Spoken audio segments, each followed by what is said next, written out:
Hi Earth signs, welcome to Higher Source Tarot for a special reading, an oracle card reading with a tarot reading. What is the harvest of your life? This is a reading for all Earth signs, Taurus, Virgo, Capricorn. We are going to start off with an oracle card reading using Sacred Destiny Oracle cards by Denise Lynn. I do want to, before we begin, I do want to thank you all for your support. Every time you hit that like button and subscribe, it's doing something to the YouTube Oracle. How about the YouTube algorithm so that more people will see the reading? And if you're new here, welcome to you. I post new readings every Friday, then again on Monday. Fridays are always a general reading. Mondays have been different every week. So this week we're going to do a special reading for the harvest of your life. The Sacred Destiny Oracle cards are really about understanding your sacred destiny. Why in the world are we here? Because we're way more than these physical bodies. And as we read these cards, you know, many of us are searching for that harvest season. We are in a harvest season. And so we will begin here with this, and let's get the advice for Earth signs, Taurus, Virgo, Capricorn. What advice do you have for our Earth signs, please? Taurus, Virgo, and Capricorn. What messages do they need, please, about the harvest season of their lives? Okay. So it really is kind of a deep question, but I think you'll enjoy these cards. They're very beautiful. And we're going to do a 6-card reading on this. So the first card is the position is the heart of the issue or the question at hand. The second card is the hidden issue. The third card is the main obstacle.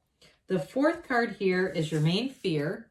The fifth card is the solution. And the sixth card is what will happen if you apply that solution. So we'll begin here with card number 1, the heart of the issue. This is wisdom. This is really an incredible card. As you look at this, you see it's kind of like an aquarium, or the card itself is the depths of the sea. And so what they're telling you is that things aren't as they seem. They're trying to tell you to look below the surface, look deeper. And maybe that's why you manifested this reading, because there's more depth here when we talk about things like our sacred destiny. But what they want you to know is that things may seem challenging, but more is going to be revealed, and they may actually turn out to be beneficial in some way. So, you know, I found this in my own life. The things I've tried to architect, cause me the most stress. When something happens organically, it just seems to come into my life. Those are the things that really feel like miracles here. So the second card is the hidden issue. You got adventures. The hidden issues is adventures. And you can see this waterfall. It's called the Lofty Waterfall. It's all about letting go and release. They're trying to tell you that something exciting is right around the corner. It's that kind of energy where there's an adventure that awaits. You're entering a new frontier. This is the kind of energy that brings expansion into your life.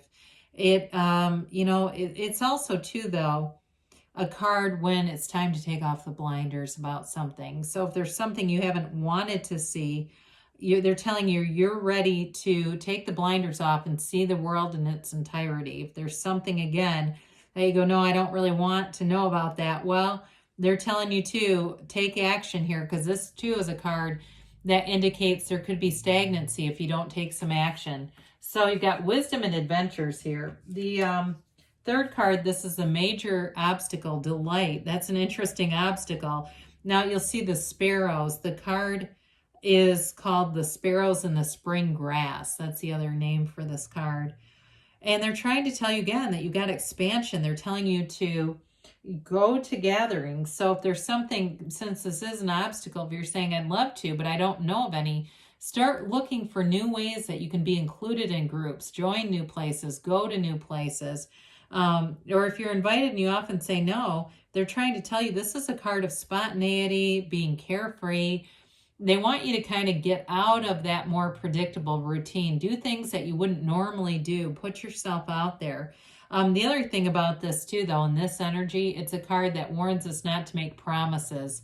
Because in this energy, we might not be able to keep them. So we start to kind of, yeah, I can do that. And then we go, oh my God, no, I can't. So with this, it's like I said, it's spontaneity. So sometimes you know how that goes. We can agree to things we think at the time sound okay, but then later on it just doesn't work. So with this, so it really is overall about giving yourself permission to have fun, and especially with other people, especially in the company of others. So the main fear here, you've got inner peace. I say this a lot. I don't think I said this here. The oracle cards are they're the easier, softer way. Okay, the tarot is what's going to really be your best friend that tells you the truth. So again, when our main fear here is inner peace, it's like, well, I clearly don't have too many deep-seated fears, but with this, it can be being in a place where you tend to have a lot of conflict or drama around you. They're trying to tell you that inner peace is your birthright. It's serenity, and it exists within all of us. So to find this peace, they're telling you to simplify your life, spend time in nature, listen to the message of your soul here. It's a card of just breathing and knowing that all will be well. So for you, maybe you got a shot of anxiety when we talked about delight. This is the kind of card that says, hey, just be easy about it. It'll be there. It'll be right on schedule. So the solution here, you've got forgiveness. So if there's something that you feel like you've kind of been hanging on to, this card of forgiveness is going to be important. It's called the sunset glow. You see that beautiful sunset in the background, and it's telling you the past is not equivalent to your future. It doesn't have to be your future. We don't have to carry this stuff forward with us. They really want you to fully immerse yourself in the here and now, which makes sense with the spontaneity of delight and adventures. I think those are really some of the keys here. The being more easygoing about things, putting yourself into new situations. That's what brings in that inner peace. And so the card that represents, oh, I love this one, fulfillment. This is what represents, if you follow the advice or direction of forgiveness. This is called the laden peach tree. And in the Chinese, it's a symbol of fertility and a happy marriage. But overall, it's all about happiness, riches, honors, longevity. You see that big juicy peach. I mean, it really does. They're trying to tell you you're going in a positive direction. And you're also, too, they're saying fulfillment's at hand, but fill your life with people, experiences, places that absolutely bring you delight. We don't want to hang on to people that they're not a match anymore. Okay, it's really about bringing those new situations. So it's a great time to start anything new with this energy, a new project, have a baby, start a new relationship. This is a card of an excellent outcome. It's a great indicator of excellent outcomes. So what a beautiful reading. And let's see here then what the tarot has to say for the earth signs, please. Taurus, Virgo, and Capricorn. What else do we have? What other messages are important for Taurus, Virgo, and Capricorn, please? All right, let's do one more. All right, so we will just have a regular reading here with the tarot. And definitely a nice harvest reading with this. You've got the Magician, the Eight of Pentacles, the Hanged Man, and the Three of Cups. You got the Seven of Wands here, the Ace of Swords, the Emperor. Oh, wow, what a beautiful reading. I really like this. You know, you've got Aries here. You've got all the elements in the Magician. You've got water, earth, or not earth, yeah, you do water, earth, air. You've got all the elements. Okay, so with the Magician, great transformation, but I also like it with the Hanged Man. You're coming into a time where I feel like you're coming into your own. It's like great confidence.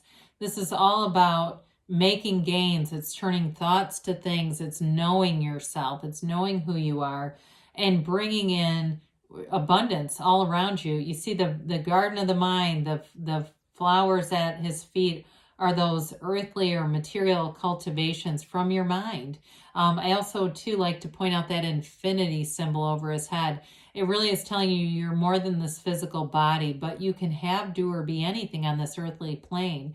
So if some of you have felt a little bit disconnected from people, I do feel like that connection comes in stronger. I do feel like you're going to have a lot of opportunities for social events. I'd say go to them, because especially in the magician kind of energy, he's an energy too of fake it till you make it. So if you say, oh my God, I've got so much social anxiety, I hate this whole idea, but I know it'd probably be good for me. There you go. It's like, feel like it's happening already. Feel like you are in this place where you feel connected with people around you, because you're all the same person. The energy of the universe is inside of all of us. You are the universe. So anything that you're looking to accomplish with this Eight of Pentacles, you're making gains here. Eights are too about vibration as well. And so I do feel like it's whatever you get what you are. Okay. So it's a vibrational match. Whatever you're pulling in, it's through this energy, through this vibrational energy. This is also too very stable and steady. So as much as the reading has been about spontaneity, having fun, kind of doing things in a free-spirited way that you might not normally do, this Eight of Pentacles brings in that groundedness that probably will help you, all the signs, all the earth signs, feel more grounded and secure. So you don't feel like you're getting so much momentum that you're just flying out of control with it. And so with the Hangman is your vision quest. It really is surrender to win. I'm telling you, they're telling you if it's something outside of your comfort zone, they're just saying relax, be easy about it. There could be a change too. I always say tarot is timeless. It is sacred divination. They don't use a human calendar like we do. However, they do give it indications in weeks and months. I would say in the next 4 weeks, some things are changing here, 3 to 4 weeks. And so with this, it's getting a new perspective. It's a card of revelation, of really coming alive. It's a card though, too, of having more abundance, having growth, because you're open to the universe. You're open to new possibilities, new ideas, and there's new energy coming in towards you here. You're easy about things. You're very approachable. You're very unconditional in this energy. So you will find you're going to attract things here because of this unconditional, easygoing kind of energy. So the Three of Cups comes in. It's celebration. It's getting out there. In terms of relationships, it's not only having fun with a partner. Some of you may have somebody from the past coming back. You do have a couple of cards of reunion. This could also be bringing in people you haven't seen for a while too, and just getting out, having fun with them, reconnecting. I hear somebody talking on the phone for hours. I mean, it's like an hour-long conversation. And it feels like a lot of reminiscing, having just kind of having a lot of laughs, but there's love. Okay. It's an energy of love and feeling connected. And so this too is a card of appreciation. So really appreciating your life, being in that place of gratitude, knowing there's abundance available and that it's flowing to you. And so with the Seven of Wands here, sevens are victory and success. So as you get easier, I feel like there's a paradoxical element to it. It's as you kind of release, we talk about dropping the desire. As you have that desire in your mind, you keep finding joy in the journey. And so it allows you to move forward in a way that's not quite as forceful as this. It allows you to move forward in a way though where, because when we constantly focus on the manifestation, we can really be lack focused. So with this, I do feel like you're going to overcome any obstacles in a way you release the resistance, okay, so that things feel like they're coming a little more organically than this. So this can be an energy too of just kind of warning you not to get too headstrong with things. So with the Ace of Swords, I mentioned before, some of you are going to be it's communication, yes, and clarity. Some of you are going to be making some decisions to move more towards people who match this kind of energy, this uplifter kind of energy. It's new energy though. It's initiation, it's beginning, it's focus, it's drive. And it's the truth about your life in a deeper level. So I do feel like as you move forward with this, especially with the Eight of Pentacles, you're going to be making gains in career. You're going to be making there's like more precise decisions being made. And I feel like you don't look back. Okay, so you're making some changes here, but they're going to be things that are long lasting. You don't second guess, especially with this too. And I do feel like it has to do with the delight, the inner peace, and the fulfillment. The Emperor too, those of you that fertility is on your mind, he's the father of the tarot. And so You have nice aspects for fertility, for anything where you're starting a new project. It's like you have this mission and this power, and you make good decisions here. He gets what he wants. He's also wealthy. He's nobility. And so you have nice aspects too in terms of decisions around career, or if you're doing something too, making decisions about like your physical environment, moving, things like that. I feel like you've got an openness, but also too that he's measurement, right? He makes good decisions. He's analytical. That's probably a better word for it. You have a nice balance because then you've got the activity here of the Page of Cups. He's got the optimism of the Fool, okay? It's being lighthearted again. It really balances out the energy of something like the Emperor and that Ace of Swords. So too, in a relationship, it can be somebody who comes in, it's developing, bringing in a new commitment, new offer, but they bring in fun too. Others of you, I'm telling you, there's a reunion with somebody. And so you get back into that reminiscing, feeling good, feeling happy again. And so with this, you've got a wonderful harvest season ahead here. Earth signs, good things are happening for you. I love you, and I'll be back again soon.